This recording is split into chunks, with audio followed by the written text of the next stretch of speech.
到11节的感动时刻，今年开始我们要带您品尝客家妈妈的美味料理，而且呢，美味的食谱我们会放在脸书上和您一块分享。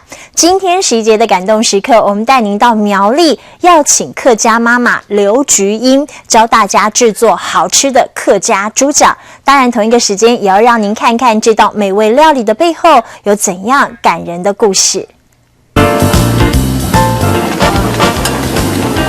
油油亮亮，香香 QQ， 道地的客家猪脚是客家妈妈刘菊英引以为傲的好手艺。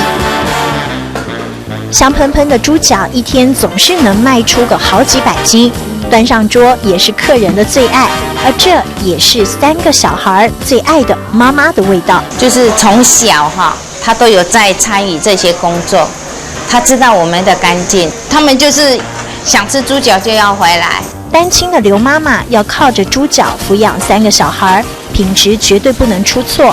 她坚持安全卫生，所以猪脚一到手得先做 SPA。看像这样子洗的才会白白的，洗得干干净净，做好美白课程。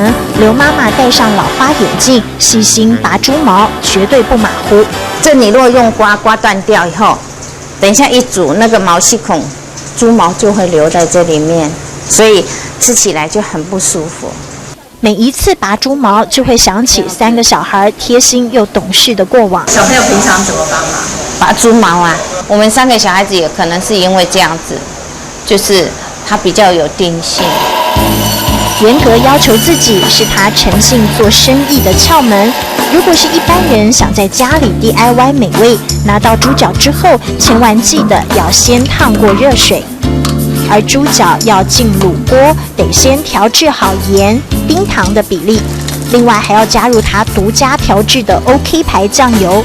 一般妈妈用中药卤包加酱油，也能卤出好滋味。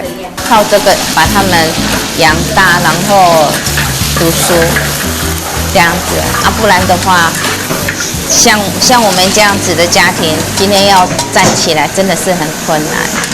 躺在卤汁里要卤上1个小时，不断的翻炒才能让卤汁入味。面当的去拿来浸下去，全部当室内都透油，等下煮出来就会搞香啊呢。入味的猪脚是刘妈妈的坚持，也是3个小孩忘也忘不了的味道。这样也差不多了。用珍贵食材做出的猪脚，让刘妈妈被称为是珍珠妈妈。除了坚持传统，她还有创新思维，参加客家厨艺大赛，每都拿下好成绩。珍珠妈妈的味道是辛劳的汗水，也夹带永不放弃的坚毅。养育的重担，珍珠妈妈不含苦，上百斤的猪脚以客家母亲的爱烹调，冰糖恰如其分的甘甜，酱汁醍醐灌顶的加持，一口猪脚竟是感动时刻。